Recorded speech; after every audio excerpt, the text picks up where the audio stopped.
Welcome, everybody.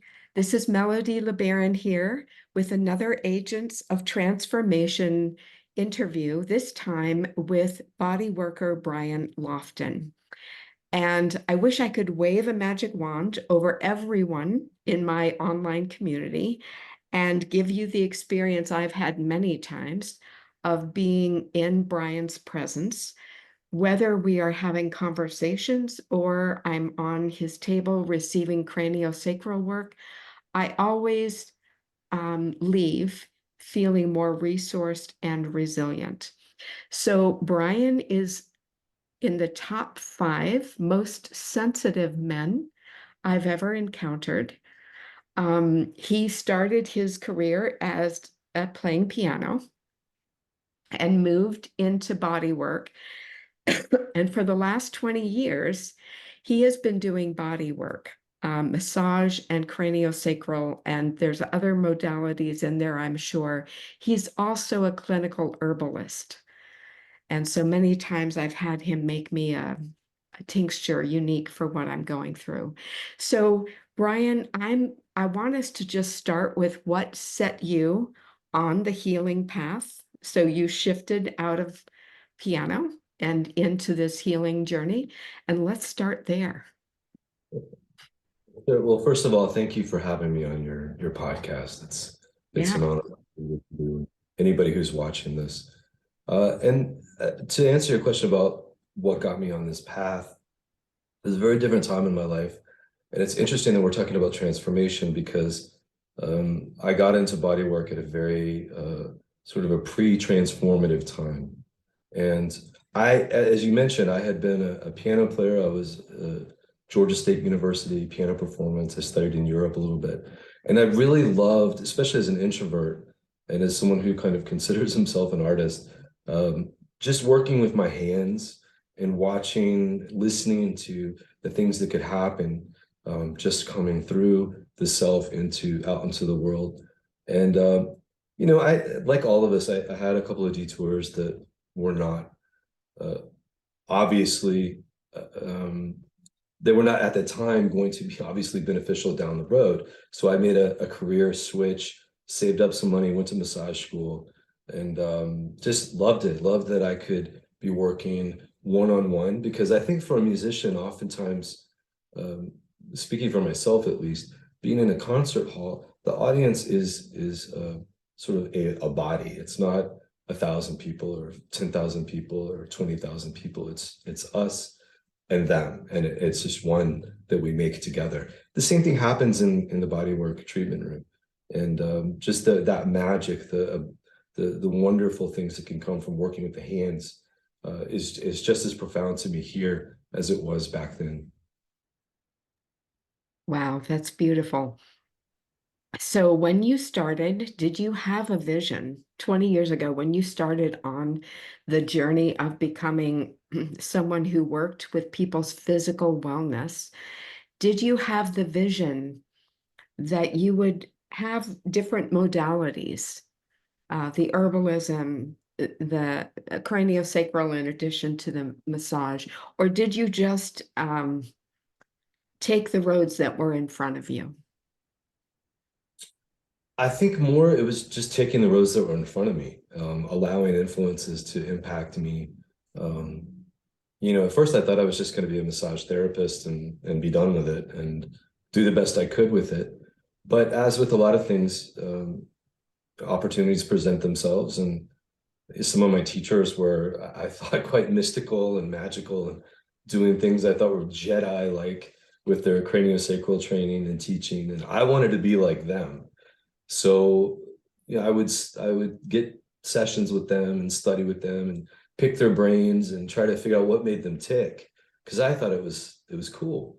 And over time, I just kind of fell into some trainings. I actually studied at the Milne Institute, which probably is not like the go-to for most folks seeking craniosacral training. Most do go to the Upledger Institute, but I'm proud to say that I didn't take that path. And I followed the Jedi in front of me, and I still consider myself a bit of a Padawan, if anybody's listening who knows anything about Star Wars. So one of the things I I think most of my list will understand, most of my online community will understand what massage is. People are more familiar with massage. If you don't know what craniosacral therapy is, um, I would express it. I would express what happens for me on your table as a complete reset for my entire nervous system. But that's probably not the best way to explain craniosacral. So I would like you to explain what that is. Well, that was pretty good. I don't know that there's really a definitive explanation for it. I think like even the best schools struggle with trying to define it. And the reason for that, I think, is because we're working deep within the body at the level of the nervous system and the deep, subtle motions that the nervous system makes in the spinal cord and then in the peripheral nervous system, but then also as it moves outward in its expression throughout the body. It's really hard to put words on that because on one hand, we have a bit of reductionist thinking, which I've already used, which is that we have nerves, we have a body, we have a brain, we have all these paraphernalia in cell form and tissue form that make up who we are. But in truth, it's all just one thing. So when push comes to shove, it's really both and. So we're working with the whole person. We're not splitting the person up into parts because the next step in parts work is, and I'm not talking about the inner dialogue, inner family constellation work. I mean parts in terms of I have a hand and I have a finger. When we do that, then the inference or the implication is that we can break, that these relationships don't work together. But since we've already taken them apart, we've already misunderstood. So then the follow-up remedy for that misunderstanding is another misunderstanding. So cranial work, in my view, probably very similar to acupuncture, sees the system as a self-contained unit that is fully and at all times capable of rendering aid to itself for its own palliation and betterment. Yeah, and I came into my adulthood with an innate understanding of um, the power of the body to restore and regenerate itself, and the importance of food, the importance of sleep, the importance of drinking pure water. So I feel like I just innately came into my adulthood with some of this. And then when I was raising my children, when my children were young, when I was in my 20s, um, we went through some sickness, childhood sickness that everyone else was using antibiotics and medicating. And I happened to have a friend that was a chiropractor, and he recommended a book. And that book, that paperback book, good heavens, what was the name of it? Um, Own Your Own Body. And I used that reference book so much that it eventually just fell apart. But I began using these ancient remedies with my children and noticed their body's own capacity to heal itself, allowing them to rebound from these childhood illnesses much faster than their friends who were getting treated by course after course of antibiotics. And at one time, and at one point in their early years, we had been at the pediatrician's office. We were there almost on a weekly basis because my kids were sickly. Their dad had asthma and allergies. My oldest was having weekly allergy shots. One of my kids was on using an inhaler. Like they were all just really struggling. And then I started making these herbal teas and using more natural remedies. And one morning I was out running, and the pediatrician was on his way to the office and saw me on the road and pulled over and said, "Melody, do you have a new pediatrician? Like, we haven't seen your kids in our office for months. What's going on? And I said, no, no, we don't have, we love you. We don't have a new pediatrician, but I'm using the cold sheet treatment when the kids get sick, and I'm using all these other teas and remedies, and the kids aren't sick anymore. And, I've cleaned everything white out of the pantry. No white flour, no white sugar, no, no white rice.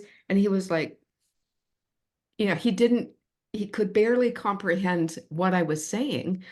And he said, well, okay, I'm glad to hear that we're still we're still good. And because he said, because your family alone paid for the carpet and the drapes in our office when we moved to the Brentwood location. And I said, I'm sure we did. But no, we're good now. And so the kids continued to see him for their well checkups until we moved. But we didn't need any more of that sick care. And um, so for someone who maybe is for someone who maybe doesn't have that innate knowledge, but does want to take a more holistic approach to their health, and recognizing that our physical health greatly affects our mental and emotional health, what would you recommend for people where they are to get started? Like, where would, if someone was interested in going to a craniosacral therapist, what might be the benefit of that, and where would they look to find someone good? Well, that's a big question. That's a good question. To be perfectly honest, I'm not really sure. You can visit, you can contact massage schools, you can contact chiropractors sometimes, view craniotherapists, not as a level with them because it's not education-wise, but possibly not experience-wise. But you can ask them, ask around. Yep. Ledger trains a lot of craniosacral therapists. You can contact their office in Florida. I don't have their information offhand. I am personally listed on the Milne website, which is MILNEINSTITUTE.com, Milne Institute. But just doing a search will help you. And as far as what you can expect to get out of a craniosacral session, and I think I can only really speak to what you might receive from me, because as with many different modalities or healers or health facilitators, rather, you're going to get kind of a grab bag. It just depends on the perspective of the therapist. From my perspective, you get compassionate, skilled, reverential touch. Most people find it to be very relaxing, deeply relaxing. Balancing would be another word that comes to my mind. So, for example, when I have clients who come to me for anxiety or a lot of high vibration energy within the body that's become pathological, we want to try to settle things down. And oftentimes, even though I don't talk much in session, I'll use my voice to do that. I think a lot of people, if I could just make a quick tangent, and I'm writing about this in my book, that there's this idea that high vibration is preferable to low vibration. And I think I know where people are going, but I think in the world, higher vibration usually suggests an intensification of that usually is a little bit more destructive. And with humans, it's a little bit more stressful. So when people are relaxed, things are just calm, like you would have in a craniosacral session. But when we get stressed out, our voices get up here and we're like, oh my God. So everything gets kind of forced up. Right. A craniosacral session will help bring things down. Yeah. Slow vibration, like at the beach when everything is a long, slow wave, like a glassy surface, versus in a storm when it's wave after wave crashing upon the shore. So cranial work is very good at modulating those waves, those internal waves that we have. but not by compelling the system, but by inquiring of the system, what would you like? Yeah. And that's something that's quite rare in body work, even in massage therapy, is whereas in most modalities of body work, there is a bit of telling to the body. Yes. The truth is, most of us, myself included on time, um, we want to feel better.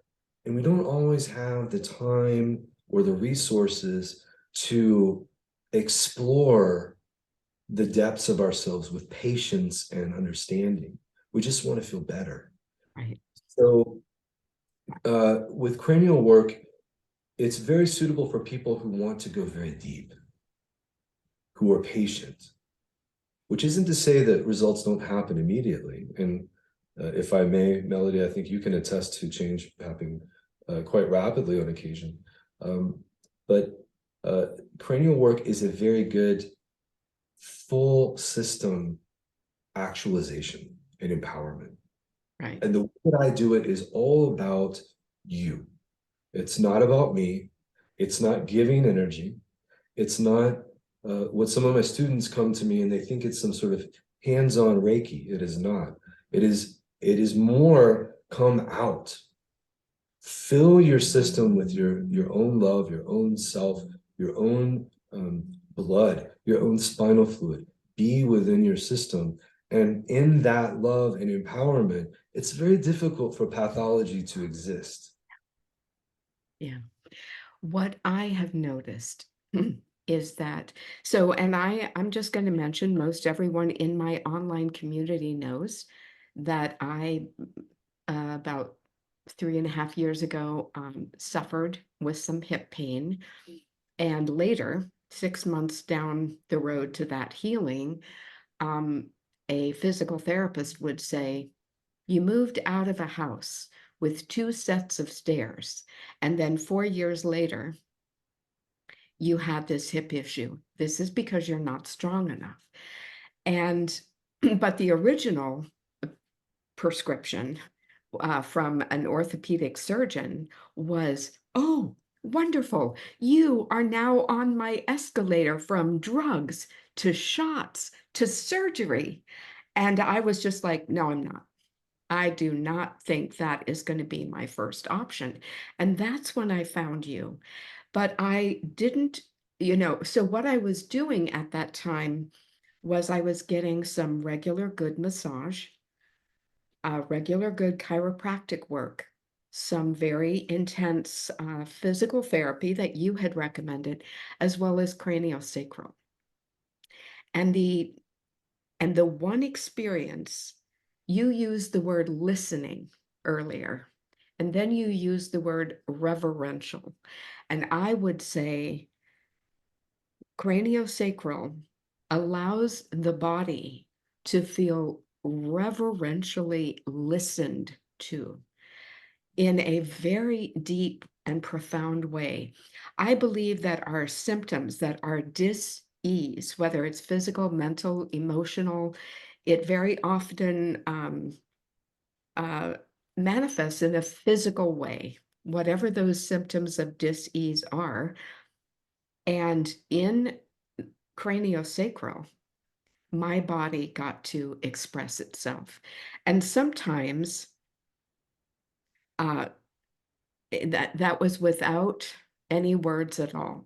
Other times, you have said things to me on the table while I was receiving a treatment that have been very impactful and meaningful. And other times, it's just guidance that comes to me while I'm on the table. But I always leave feeling completely calm, grounded, safe, and more able to be fully present for whatever my body is going through. Um, and so in the beginning, when I was first dealing with all that pain, I think I scheduled a session with you twice a month because I would know that may only be twice a month for a few days after my sessions with you, but I was going to be pain-free. I was going to be in that reset point. And now I live I live in a place that is calm and centered and pain-free, and I'm seeing you about once a month. But that for me is just uh my what I do to stay in a place of well-being. So I think the formula is going to be different for everyone. Um, but I don't think we can really prioritize our mental health, our emotional health, without also asking the body what it needs and listening. And the craniosacral way is the deepest way I know of listening to what the body needs. Yeah, and I'm glad that that's something that you see for yourself. I think one of the traps that a lot of us get into, and I do this as well. Something comes up within me, some experience, some pain, some dis-ease, as you say, and my mind wants to tackle the problem. What am I going to do about this? What am I going to do about it? And I may get on the computer and get on the internet and try to Google it. Well, I say to people very often, the mind is a wonderful instrument for understanding a phenomenally low amount of things. The real brain is the body. The real, people say mindfulness. I like mindlessness. Less mind, more body, more heart. And in that, the system, which is always and at all times wanting to be its most efficient, best self, provided that there's not an autoimmune condition, in which case the body's just confused and doing something that's against it, that's self-harm. Right. But all things being equal, every single human being on balance wants to be their best self, down to the cellular, the mitochondrial, the DNA layer. Right. So when we have bodywork experiences that either go behind or beyond or just disregard the mind altogether, such as cranial work, such as the more subtle forms of body work, the mind doesn't know what's happening and it just checks out. And that's often the phenomenon when we see when people drop into a parasympathetic rest and digest state, is that now we drop into those slower vibrations. REM sleep often occurs, long wave cycles occur. The body can heal. That's when it heals. The mind is gone. Mind is higher vibration. That's just the truth. Mind does not exist in a thinking state at very slow, long wavelengths. So when you're able to drop in and have an hour, 90 minutes, some sort of very restful experience on a table where your system is listened to. And I believe one of my teachers actually used the term unconditional positive regard. Yes, I love that term. Unconditional positive regard is just, it's only positive. It's just, you are beautiful and amazing as you are. Let us start there. Let us resource people with unconditional positive regard, which means we have no value judgments. We have no critique or assessment or any sort of judgment about the person's physiology, physique, makeup, makeup in here, makeup in here. It's just, this is a human being on the table. Right. And in this moment, they, you, are the most important person in the world.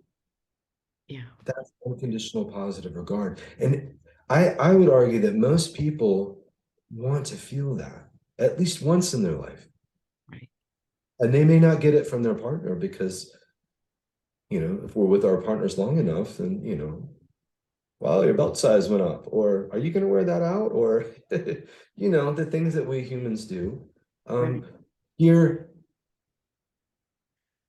One of the things I have noticed for myself is if I am regularly in the receptive mode, if I'm regularly having craniosacral work where I am listening deeply to my body, where I'm in a situation of that unconditional positive regard, when I get up and leave, I am able to meet the world, my my inner circle, my outer circle, my beloved, with unconditional positive regard. I am fueled by having given that to myself. There's a saying that I learned 20 plus years ago in my Kundalini yoga teacher training, that the mind is meant to be the servant of the heart. And I feel like my craniosacral sessions allow me to walk out into the world with my mind a servant to my heart. And so the other thing I kind of want to loop back to, because what we're really talking about is all of the pieces of resilience. And I want to loop back to, I could have easily gone on that escalator that the orthopedic surgeon had laid out for me, from drugs to shots to surgery. And I I would have a very different configuration of my body and my life today. Instead, I followed that PT's advice, and I have been working out 3 days a week pretty intensely. I'm stronger at almost 70 years old than I've ever been. And so there's a way in which this uh, monthly reset of calming down the nervous system to just this beautiful, peaceful place has fueled my capacity for playing full out in the ways that I want to physically, mentally, emotionally. I'm right now working on a new course that I'm going to be offering in the next year. It's a lot of mental work. Like I said, working out 3 days a week and hiking several days a week is a lot of physical work. Can you speak to the this thing that I'm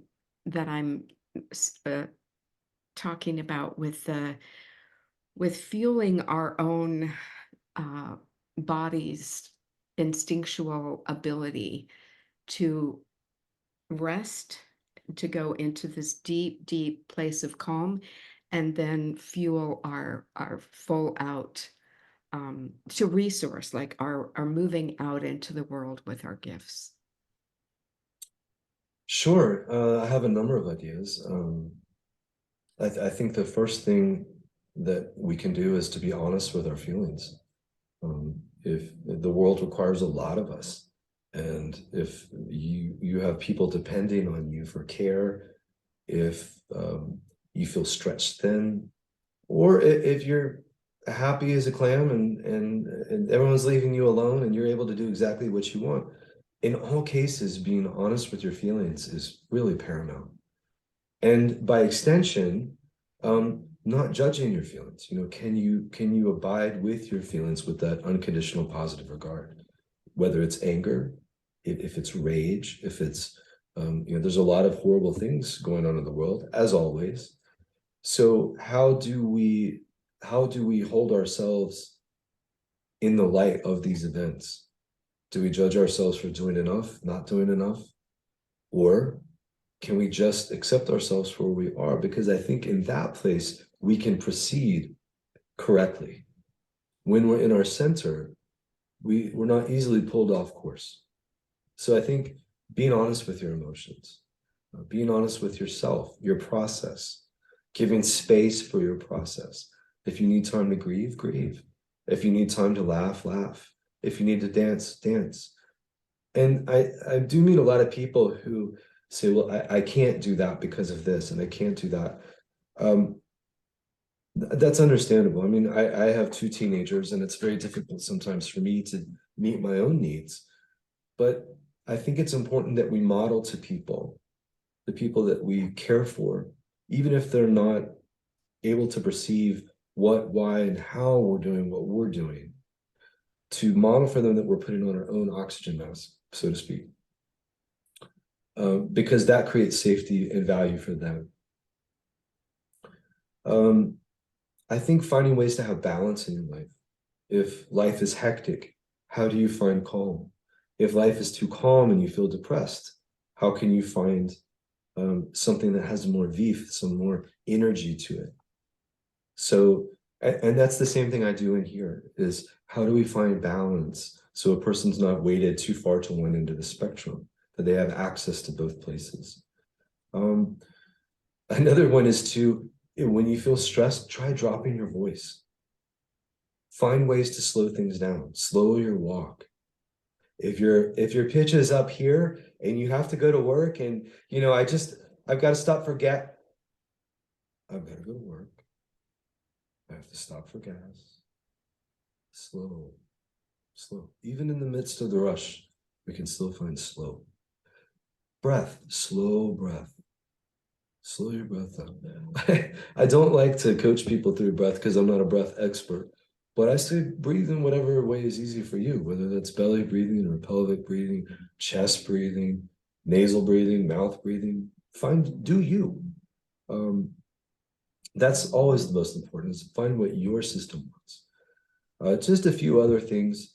One of my favorites actually is to move your gaze away from the 2 to 3 feet that often is where we live our lives. Get beyond 3 feet in front of you, 4 feet, 5 feet. It is known that the farther our gaze goes, the more that slow vibration comes in. It's probably one of the reasons we like to watch a sunset, or why we like to go to the Grand Canyon and look out over the space, or to see the valley from the Blue Ridge Parkway, if you're in North Carolina, or the Sahara Desert, or the expanse of the ocean.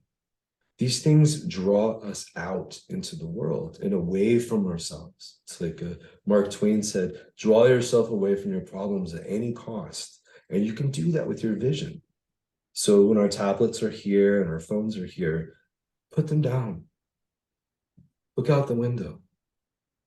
Gaze out at the forest, at the bear climbing the tree. Wow. Pull yourself out. Drink water.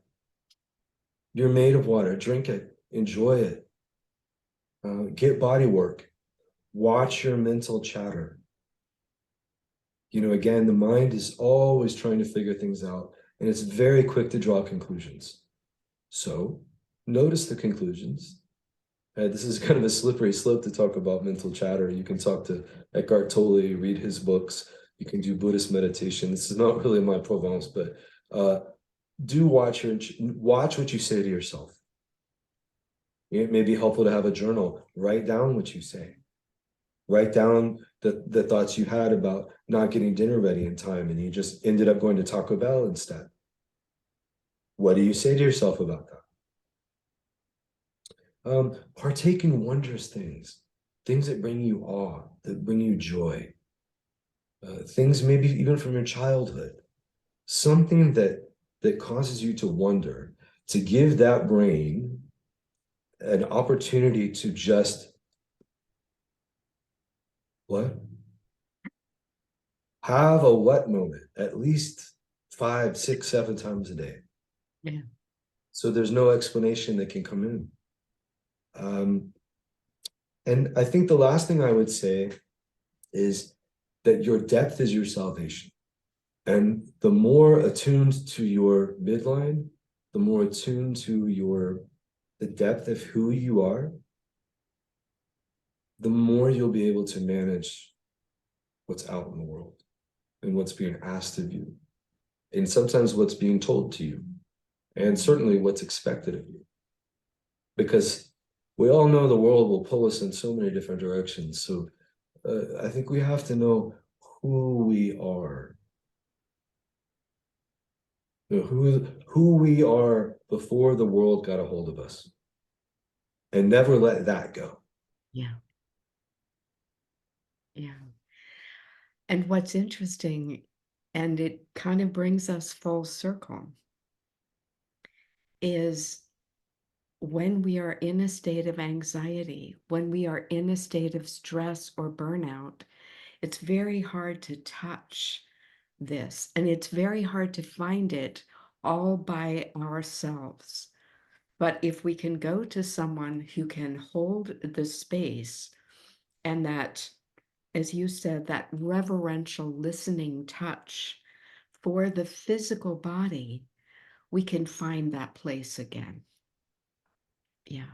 So, yeah, is there anything else you would like to add before we complete?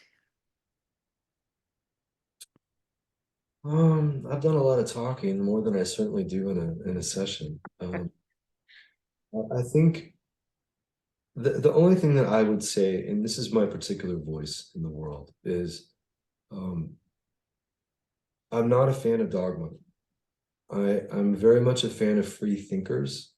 And I think that would all of us be able and willing to participate fully in our own self-exploration? I think that's where our salvation is, that being willing to have the courage to go in, to go look deeper beneath the things we were told, that we were taught, that we were labeled with, and uncover the truth that other people don't see, and bring that forth. And I think living that takes a phenomenal amount of courage. And of course, being a white male, it's very easy for me to say words like this because there's less expected of me, I think, than is expected of female people in the world. But I think it still rings just as true, and possibly even more so. Most of my clientele are women, and I think tapping into this primordial isness of self is the way forward. It's a kind of bulletproofness, and it really starts with the heart. It comes from here and being fully embodied and present in the heart space, like a talisman that just shines out. You are the light of the world. Yeah. Yeah. Oh, thank you, Brian. This is a wonderful place for us to complete. And hopefully we've given some good ideas for people on how they can resource their own sense of well-being from within. I so appreciate your willingness to offer your time to my community. And I'm going to put with the show notes where people can reach you if they want to reach out and do an herbal consultation. I know you can ship your tinctures if they want to reach out, if they live close and want to do a body work session. And I can't say enough wonderful things about your work in the world. I'm very grateful that for your decision 20 years ago to turn your artistry from the piano to the body. Um, yeah. Well, So thank you. thank you. Thank you so much, Brian. Oh, you're very welcome. You're very welcome. And please let people know too that if they want to just call to talk, I'm happy to do that too. I want to try to be a part of facilitating something bigger. And if I can point you in the right direction, I'm happy to do it. Great. Thank you so much.